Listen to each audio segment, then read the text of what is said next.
When the 5th generation Hyundai Elantra launched back in 2011, it really raised the bar in the compact car class for being a very stylish alternative to other ho-hum competitors. On top of that, it also offered decent fuel economy and premium features that you would find on usually more expensive vehicles. The Elantra got a pretty big facelift in 2014, but is it still competitive or is it getting a little stale? Well, let's go ahead and find out and check out this 2016 Hyundai Elantra SE.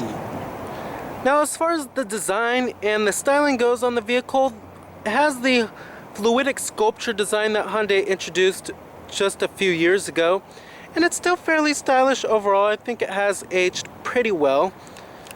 Now here goes the key fob for the vehicle. I'm not really a big fan of the key fob. It looks like it came straight out of the late 90s or early 2000s.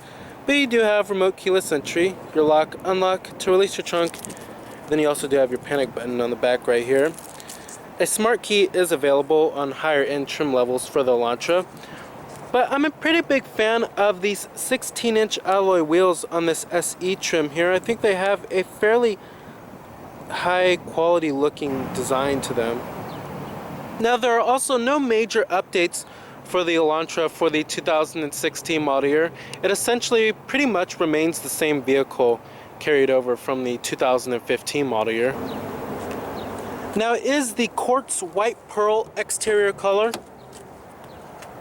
Loving this exterior color here.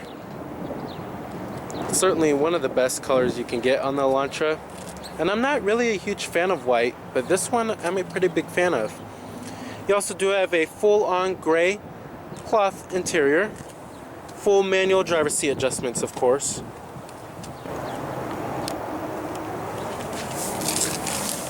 Now, stepping on into the interior for the Elantra, step-in height is fairly low.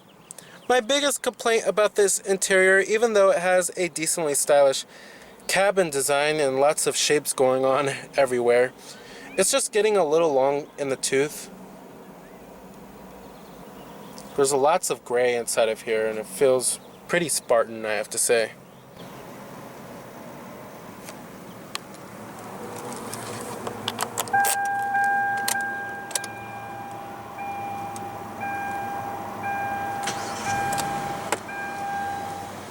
And what you're hearing there is a 1.8 liter inline 4-cylinder.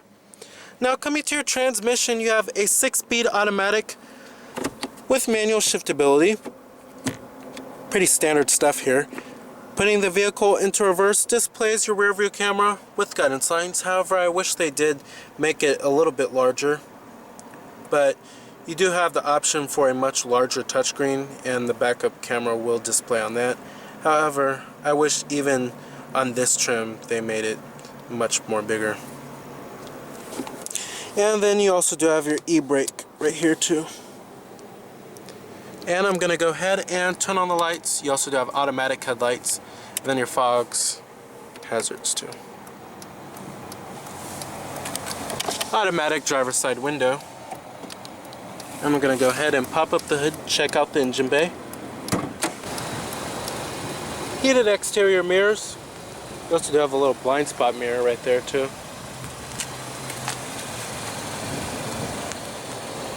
Loving these 16-inch alloys.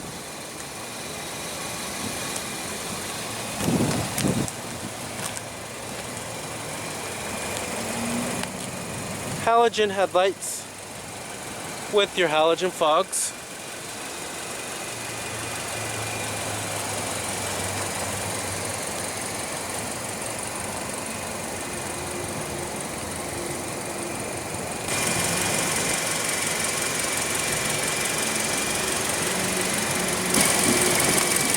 Now, under the hood here, we have a 1.8 liter inline 4-cylinder producing 145 horsepower and 130 pound-feet of torque, with EPA estimates being 28 in the city and 38 on the highway, running on regular unleaded fuel. It is a 16-valve engine, and it is dual overhead cam too. However, the fuel economy is okay, but it does provide so-and-so acceleration. It's kind of average for the class, but it does get the job done. Fuel economy is okay.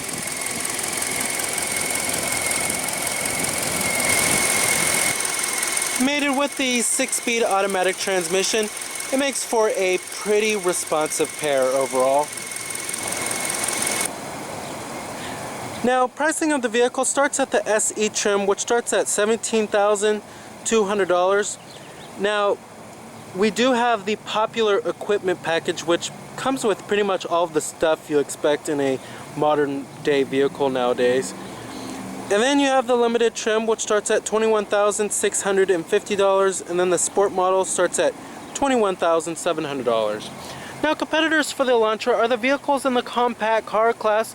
This includes the likes of the Honda Civic, Toyota Corolla, Dodge Dart, Ford Focus, Nissan Sentra, Volkswagen Jetta, Mazda 3, and Subaru Impreza. Sharp LED taillights are also options on higher end trim levels for the Elantra. You also do have rear reflectors, and then a shark fin antenna and a rear window defroster. There is also a coupe version of the Elantra available, and then a hatchback version called the GT.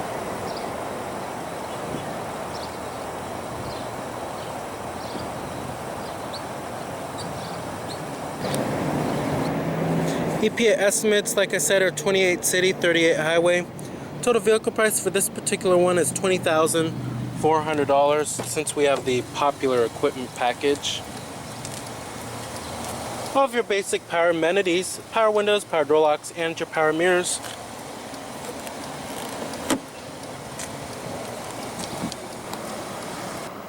And let's go ahead and rev it up.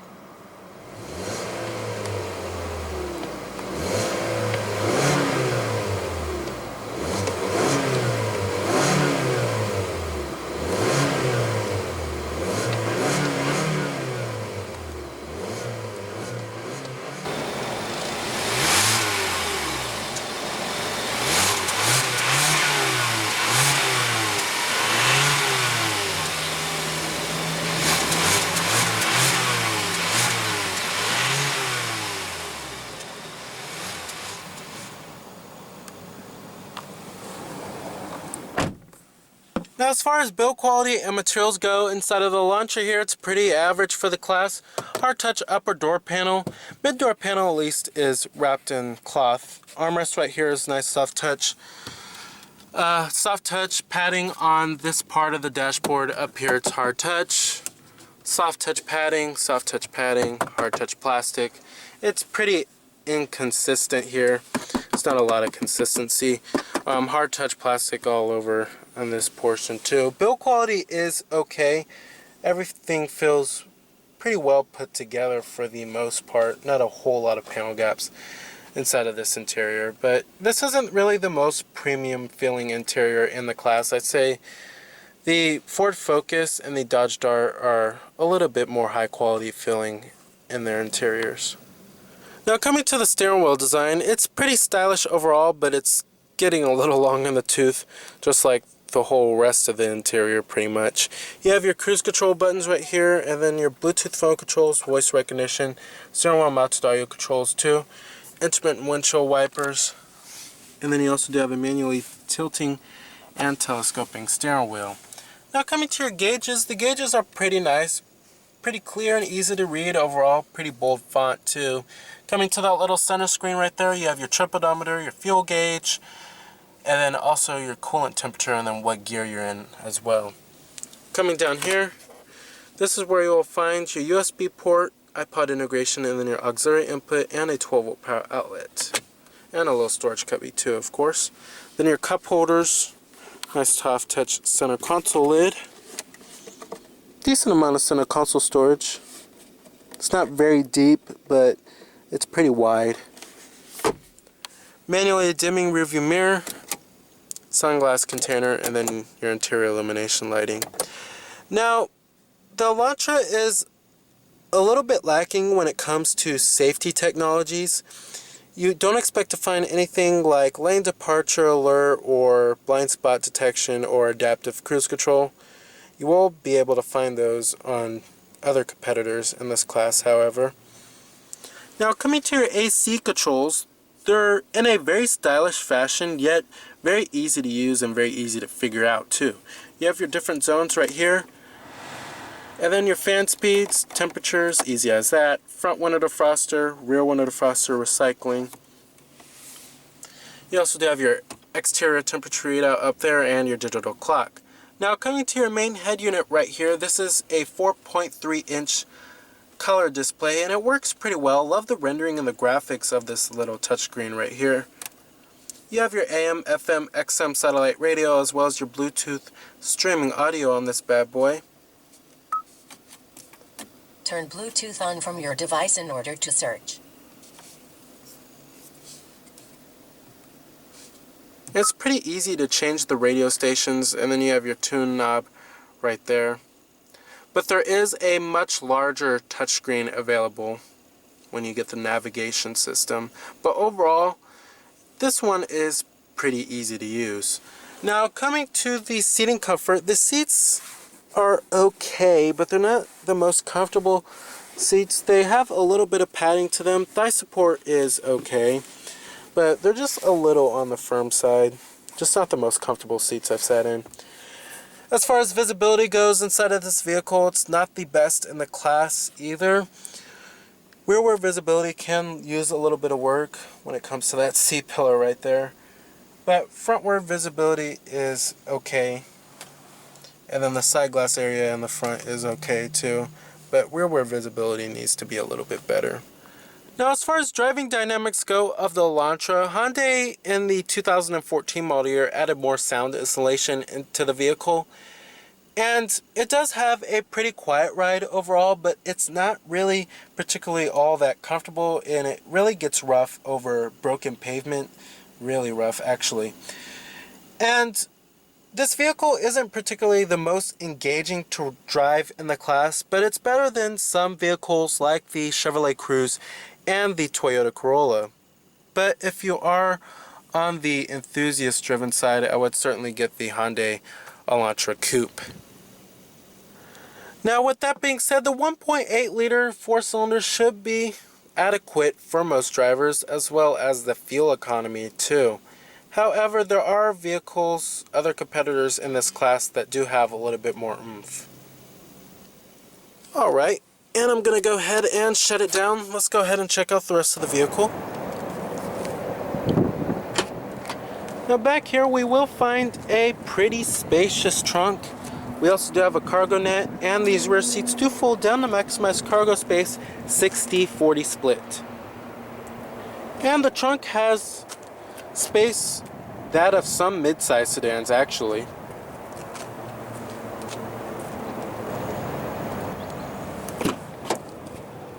Build quality and materials pretty much do follow through in the rear. Still nice soft touch armrest, hard touch on the upper door panel, and wrapped in cloth on mid door panel. Now sitting back here, this isn't the most spacious vehicle in the class. If you're looking for something a little bit more spacious or family friendly, go with something like a Toyota Corolla or Volkswagen Jetta. Those are certainly the most spacious and family friendly vehicles in the class.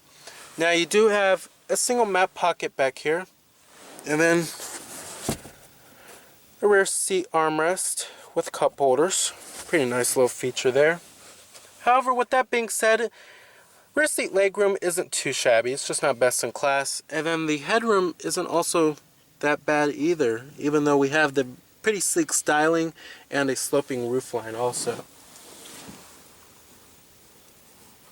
And then you can get things like heated rear seats back here, which is a class exclusive feature.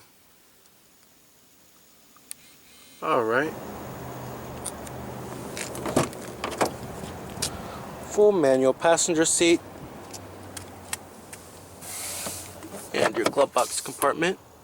Then you also do have a 12-volt power outlet right there. So with its sleek styling, decent fuel economy, long warranty coverage, as well as many premium features available, the 2016 Hyundai Elantra is an okay choice for a compact car. Just don't expect it to offer the most technology in the class. So remember that this is Cameron Birch from Cameron's Car Reviews.